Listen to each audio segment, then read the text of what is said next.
पर दिया है किसी वस्तु का वस्तु से बड़ा आभासी प्रतिबिंब बन सकता है। देखिए 4 नंबर ऑप्शन में बताए थे आपको कि छोटा और आभासी बनता है उत्तल में, और जब बड़ा आभासी प्रतिबिंब बन सकता है तो ये केवल किसमें बनेगा मालूम है आप लोगों को? बनेगा अवतल दर्पण द्वारा में। किसमें बनेगा? अवतल दर्पण द्वारा में। तो इस तरह तो आइए प्यारे बच्चों, आप लोगों को आज एक विज्ञान से बहुविकल्पी क्वेश्चन बताने चल रहा हूं जो कि प्रकाश चैप्टर से है केवल। ठीक है, तो इस प्रश्न को चलिए हल करते हैं और आपके पेपर से संबंधित क्वेश्चन हैं टोटल। ठीक है, तो ध्यान दीजिएगा।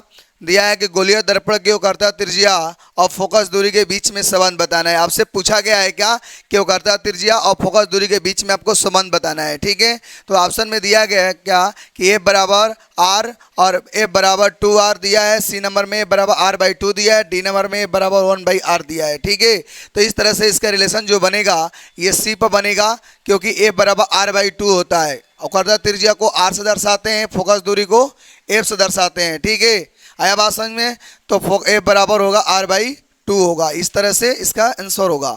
आप लोग देखिए 2 नंबर क्वेश्चन जो दिया है कि उत्तल दर्पण से प्रतिबिंब सदैव बनता है, यानी पूछा गया है कि उत्तल दर्पण में जो प्रतिबिंब बनेगा वो किसके बीच बनता है। ठीक है, तो ऑप्शन में दिया है ए नंबर में वक्रता केंद्र तथा फोकस के बीच, बी नंबर में दिया वक्रता केंद्र पर, और सी नंबर में दिया ध्रुव और फोकस के बीच, और डी नंबर में दिया इनमें से कोई नहीं।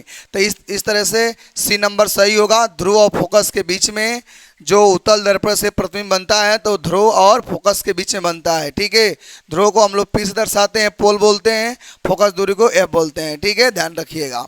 अब आगे देखिए दिया है 3 नंबर क्वेश्चन में कि समतल दर्पण से किसी वस्तु का प्रतिबिंब बनता है। जो समतल दर्पण होगा उसमें किसी वस्तु का जो प्रतिबिंब बनेगा वो मतलब किस पर बनेगा, कैसा बनेगा, ये बात पूछा गया है। तो ए नंबर में दिया आभासी, बी नंबर में वास्तविक, सी नंबर में छोटा, डी नंबर में बड़ा पूछा गया है। तो जो समतल दर्पण में जो प्रतिबिंब बनता है वो आभासी बनता है। कैसा बनता है? आभासी बनता है। ध्यान रखिएगा। तो इस तरह से आपका ए नंबर सही हो जाएगा।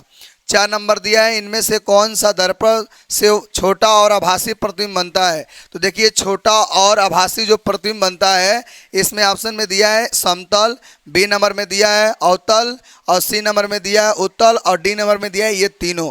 तो जो वस्तु से दर्पण में जो छोटा और आभासी जो प्रतिबिंब बनाता है वो उत्तल दर्पण में बनता है। ठीक है, अगर अवतल दर्पण की बात किया जाएगा तो अवतल दर्पण में बड़ा और आभासी प्रतिबिंब बनता है। ठीक है, ध्यान रखिएगा।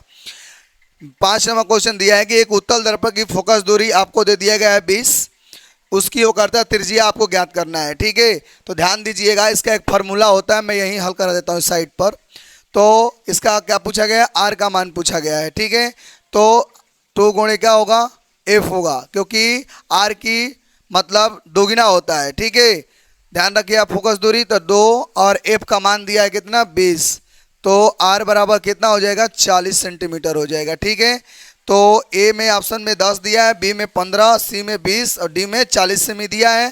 तो इस तरीक़ा से हम लोग इसको हल किए तो 40 सेमी आया है। तो इस तरीक़े से 40 सेमी आपका राइट आंसर हो जाएगा। ठीक है, 6 नंबर दिया है किसी वस्तु का वस्तु से बड़ा आभासी प्रतिबिंब बन सकता है। देखिए 4 नंबर ऑप्शन में बताए थे आपको कि छोटा और आभासी बनता है उत्तल में, और जब बड़ा आभासी प्रतिबिंब बन सकता है तो ये केवल किसमें बनेगा मालूम है आप लोगों को?